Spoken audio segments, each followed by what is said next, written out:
In this lesson, we discuss WordPress theme essentials. Specifically, we define what we mean by a theme and look at a simple layout example. We explore the theme area in WordPress, discuss how to search and choose themes, and throughout the lesson, we explore different customization options for themes. First of all, what is a theme? A theme is like a template. It controls the look and feel of your blog. It also controls other elements like navigation and the number of columns on your blog. It's important to know that you can change your theme at any time, and changing a theme does not change your content. It won't alter your blog posts or erase any of your widgets. We'll talk about what those are in a minute. Changing your theme is as easy as choosing a new theme and activating it, and we'll take a look at how we do that in just a minute. But first, I want to give you an idea of how themes are laid out. First of all, you have a header area. The header area is where the header art, blog title, and navigation are found. The main body area is where the blog entries are displayed.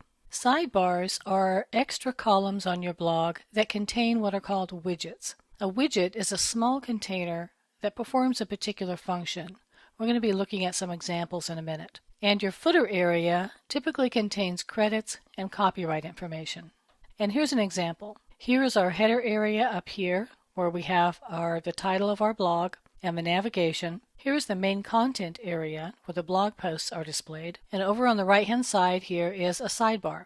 And this sidebar contains a number of different elements. The very first one tells a little bit about the author. The next one lists the most recent posts. And we're going to talk a lot more about widgets and what they are and how to set them up a little bit later in the class. So here we are on the WordPress dashboard. And to get to the theme area, you're going to go down to Appearance and Themes. And from this area, you can take a look at the theme that's presently activated on your site, which is going to be whatever is the default theme for WordPress at the time. This area here is going to tell you a little bit about the theme.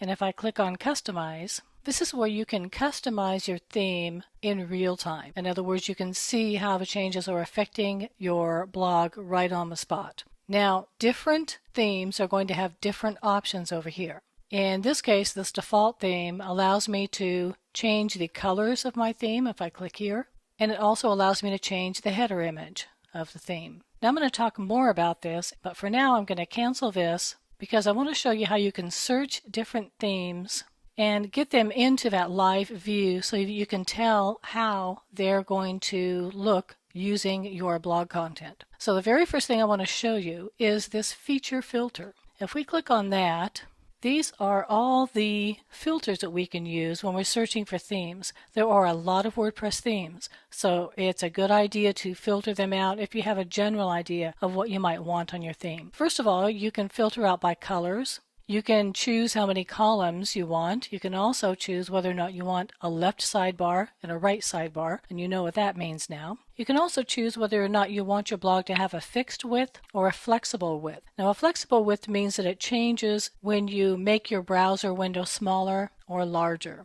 A responsive layout is one that's actually very important anymore because a responsive layout will change depending on what device is accessing the blog. So if a mobile device is accessing it, it will serve up something different than if a tablet is accessing it or if a desktop is accessing it. And then finally, you can filter by features.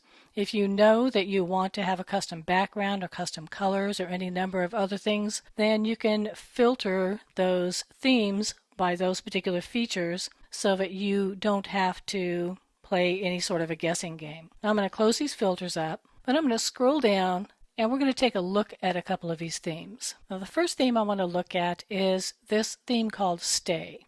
Now if you find a theme that you're interested in and you want to learn a little bit more about it, you can click on Details. This is going to give you a little blurb about the theme. But the best way to judge a theme is by clicking on Live Preview. And this way you can get a feel for how your blog is going to look using that theme. The other thing that you're going to be able to see are what types of customization options a theme has. Each theme is going to have a different set of options. In this case, we have colors like we did on the previous theme, but we can also change the background image, and we can change the images on the home slider, which is like a gallery, and also we can add social links. I'm going to go ahead and hit cancel here And if we look at this theme, we can see what that means by that home slider. This is where we would populate the images that would be on this slider. And then here are the little social links that it was referring to. So if we decided that we wanted that theme, we could just click on Activate to start using it.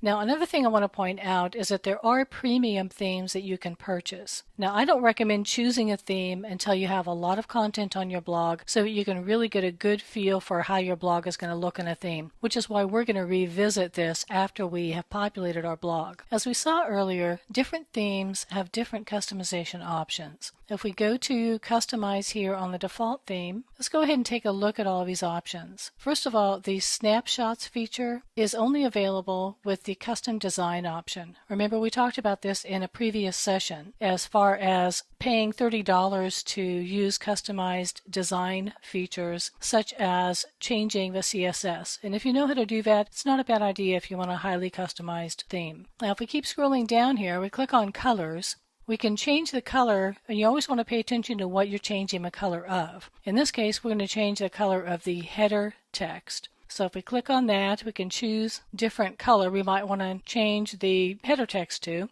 And if we click on Header, and on this theme, we can pull this down and choose a couple different options for our header image. And then these last two options here, Front and Site Title, are going to show up no matter what theme you're using. If we click on Front, what this does is it allows us to change our front page displays, like we saw in a previous session, to either our latest posts or a static page. If we click on Site Title, we can change the title of our blog and the tagline. The other option you have here is to display the header text at all. You might want to have a custom image in here that has your company logo and name, and to not display the header text at all. So I'm going to hit Cancel here. I'm going to show you another way that you can customize your theme. And the Customize area that we've been in, the Live Preview area, can be somewhat limiting because some themes may have additional options that can only be found over here in the Appearance menu. For instance, here's our default theme, and if we click on Header here, we see that we can actually upload our own header image.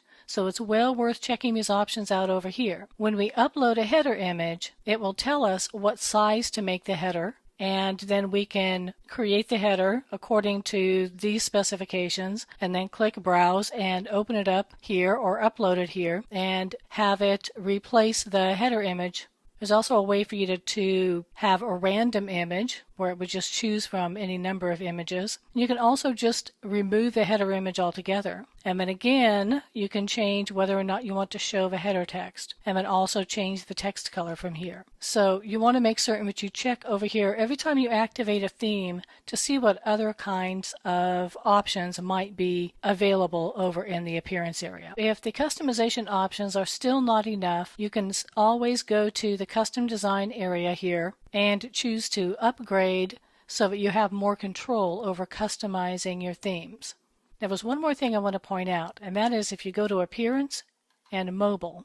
And when you go to the mobile option, the first thing it's going to tell you is whether or not the theme that you chose is going to be mobile friendly or is mobile friendly. And if it is, you really don't need to worry about too many of these settings. If it isn't, you may need to fool around with these settings to make certain that when somebody accesses your blog using a mobile device, that they're getting a good experience. To summarize this lesson, a theme is like a template. It controls the look and feel of your blog. Changing a theme does not change the content of your blog. Sidebars are extra columns on a theme that display widgets, small containers that perform specific functions. You can filter themes by color, number of columns, or functionality. Each theme has its own customization options. Use the Live Preview feature to see how a theme looks on your blog. You can change color, background images, header images, and more. Click Activate to choose a specific theme for your blog. Always check the options in the Appearance area after you activate a theme. Additional customization features are often found there.